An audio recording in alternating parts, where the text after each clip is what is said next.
Good morning. I don't think we were ready for that. I decided at the last second I wanted my water and it was way over there. How are you? I am doing well. How about you? I'm well. You never start. I always have to start. Oh, that's our thing. That's our thing. That's the way it always goes. Yeah. How was your workout? The workout was good. Yeah? Yeah. I have to tell you what I did. I did back and biceps. Okay. And some forearms. It was funny because usually at the very end, Russ ends up waiting for me because I have to put all my winter gear on because I'm freezing to death. But today I got done a little early, so I was sitting waiting for him, and a friend of ours walked in and was like, wait, this isn't right. It's not how it's supposed to work. They were confused. They were very confused. But you were talking to somebody about eating plants. I was. Somebody else was asking me questions, and so I was talking to them. They said they'll check out our stuff today, so. That's cool. Yeah. That's cool. Always sharing, trying to share. What do you have for breakfast? Oatmeal in the process. Is that what I'm having too? Yeah, we're about 85% done in the process. He always makes my oatmeal for me. It's very nice. So that's oatmeal. We have our pecans out. Eventually, we're going to start eating almonds again, but for now, we've been eating pecans. Yeah, we're on a pecan kick. We are. It's true. They're very tasty. So, a lot of you know. Morning, Valerie. Hey, Valerie. It's nice to see you. A lot of you know that I have owned an executive coaching business, a high-performance executive coaching business, since about 2010. And so I do a lot of reading in that space. I do still have clients in that space. And so, and I do, accept clients in that space as well. But so I do a lot of reading in the high performance, high achievement, whether it's, the sports psychology, because my degree is in sports psychology, and obviously that's about high performance. Or, good morning, Deborah. It's good to see you. Morning, Thank Deborah. you for sharing. Or the executive space where there's a lot of high performance, high achievement books written, and I stay up on them. I read them, and I was reading one recently called Deep Work, and it's about it's basically the short of it is creating time in your schedule to focus on doing work. That's the whole gist of this whole book. But in going through it, I was kind of thinking about how does that apply to the way that we eat and the way that we take care of our health. And I came across this idea that as a society, we are addicted to distraction. Like, how often do you just sit? No. Right? No radio, no TV, no phone, just sit and let your brain be. Now, if you're a meditator, you probably take at least some time and do some meditation. But most of us are always doing something. Right. And somewhere along the way, and I'm not sure exactly when this happened, food and eating became a pain, something that we don't have time for, we need more convenience, we don't want to deal with it. And I think that started in the 50s and 60s when the food companies started creating convenience foods, because women were going to work and they didn't have time to cook, and so now their lives were too busy, and so big food took over and, we'll help you out. And supermarkets started coming in, Yep, where there's just all these different choices. And so I started really thinking about what has that done to our society? I mean, it's obviously made us less well. And part of it is because we don't think about food anymore. Like we don't think about what we're putting in our mouth. It's more about what can I grab? What can I eat? What's on the menu? Right, what's on the menu? What can I get delivered? And I think that's really been hard on our health. And so I actually took some notes of some things that our stuff is in the way. This particular book was talking about things that you can do to enhance your career. And I thought, those are also applicable to enhancing your health. Yeah. And so I thought I'd share them with you. I know it's a little different than what we usually talk about, eating plants and why you should eat plants and what plants you should eat.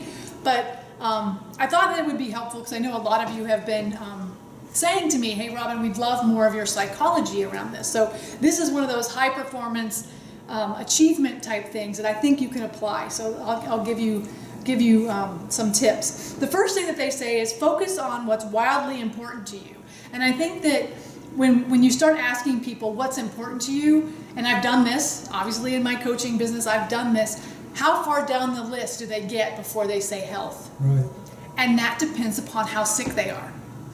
If someone's really, really sick, the important thing to them is their health. That's it. That's the top of the line. That's what they want. They want their health. Makes sense. But if someone's functioning at a reasonable level and they just have like the standard American ills, health is probably not even on the list. Like it doesn't even get on there. Taking care of themselves. So the first thing I would do is start, making that list. What's important to you, and where does health fall on that list for you? Like, really, where does it fall? And the problem is when you get to the point where you start it, where you have health problems, so it's number one for you. It's you're way far down the mountain. Yeah, you have to climb. you're too far beyond, and now you have a big hill to climb. Yeah. Right. So I think that we need to be more focused on our health being important, and then like putting that on the list as this is important to me, and what does that mean? Because I can't tell you how many times people say to me, I don't have time to eat well. Well, so your body, you can either take time to feed it well now, or it's going to take time to tell you didn't feed it well later. Right. Like, those are your choices.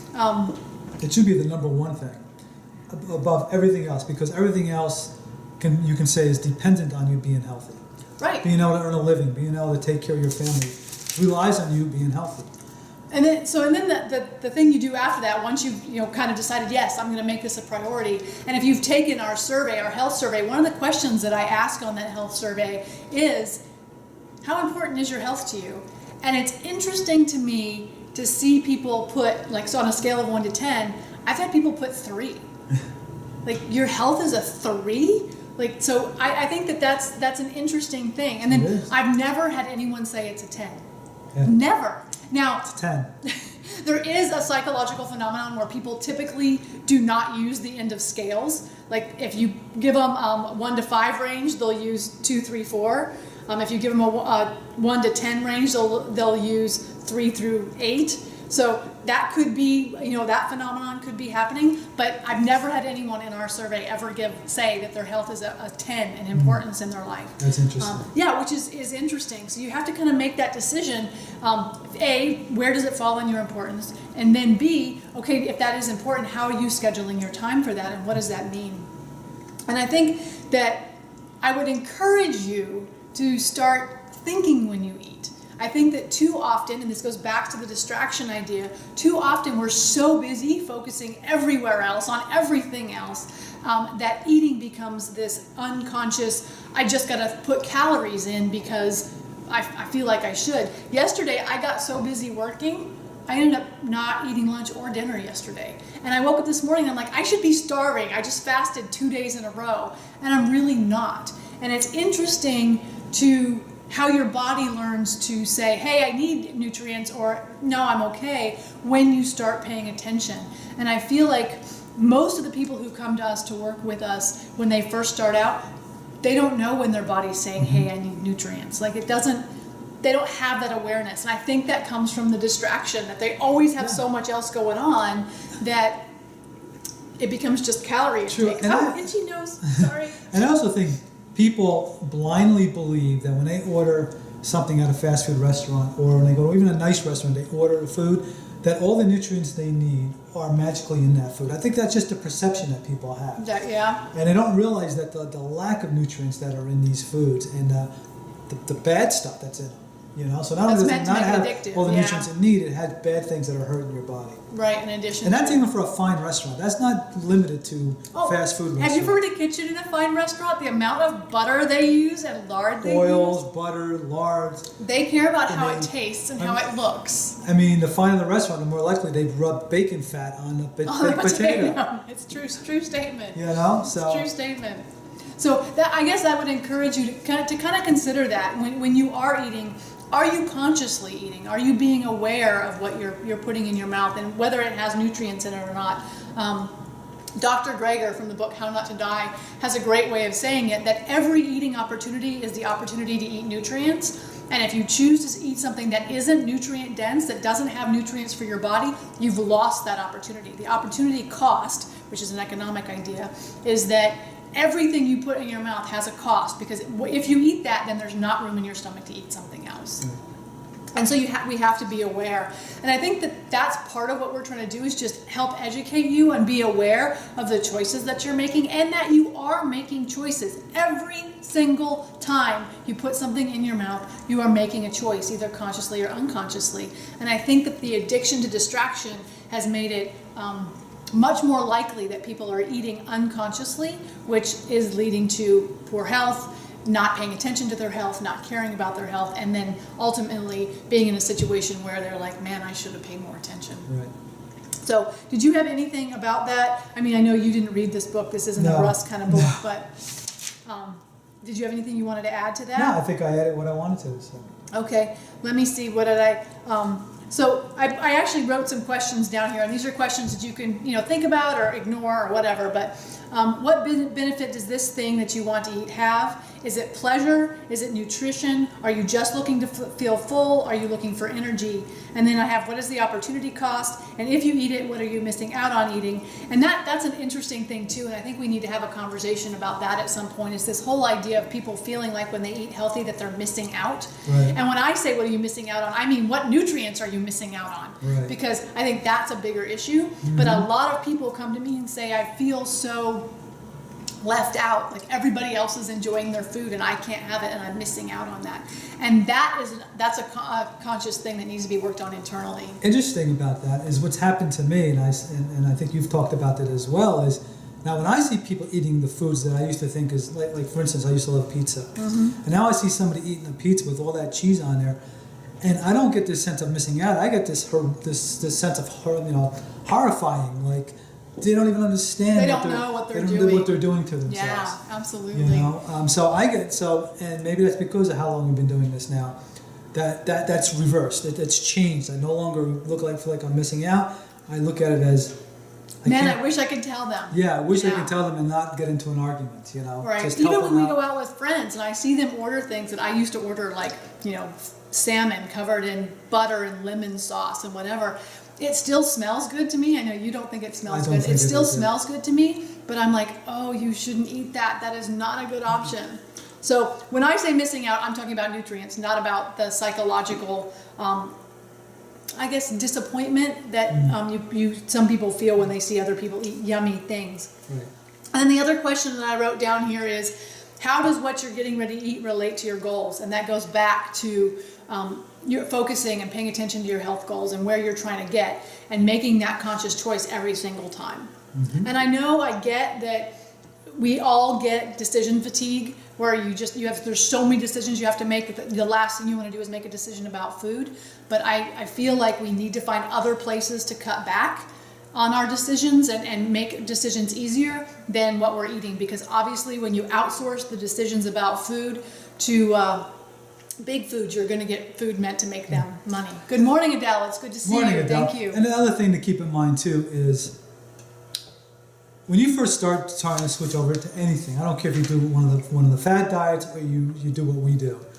It's hard. It's not easy. It's not a simple transition because you're going from what you know to something you don't know. There's a learning curve. Right. Yeah. But for me now, and I'm sure for you as well, it would be harder for me to go back to eating like a standard American diet and knowing what to eat than it would be eating what we eat now. I can't imagine us trying to eat that way. No, I mean it's It just would just be bizarre. It is so simple to just eat healthy. I mean it's just a natural thing to do. Because we've reached that learning curve, Yes. and now we're on the other side of it, where it's like, okay, everything in the house is just pick Like something to eat. Pecans, eat them. Yummy, they're good for you.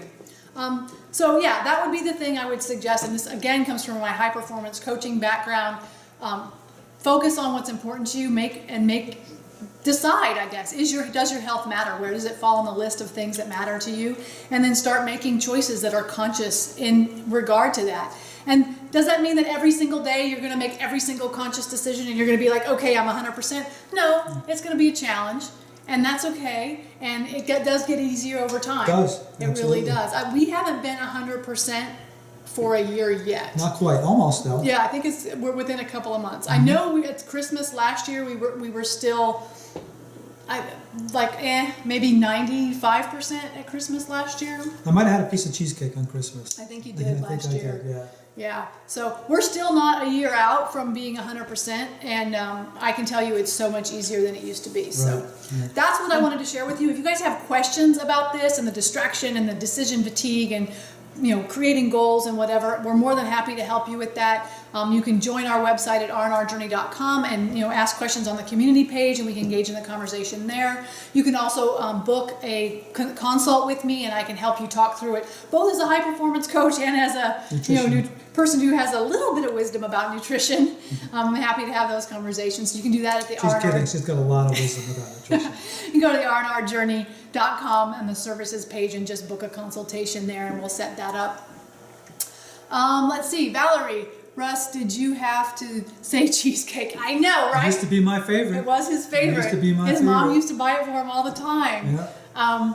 We also have our webinar at howtofeedahuman.com, and you can go there and learn the foundation of what to eat, when to eat, and why you eat. And that also will give you an opportunity to get access to our master class, which has a whole bunch of videos that you can do on your own time to kind of teach you the foundation of what we know. And there's a Q&A that we do once a month with all the people who are in the master class that they can either join or watch it after and whatnot. So And it's a one-time fee, and then once you're in, and you have access to it for yeah, as the long as master you want. class is just once you pay the fee, it's yours for as long as you want to be in it, as long as you want to attend the Q&As, whatever. That's a one-time thing. Did you have anything else? No? No. Okay. Make sure that you like and share and subscribe and all those fun things. We don't do this for our health, we do it for yours. So please let other people know so that they can kind of get the knowledge that they need to be healthy as well.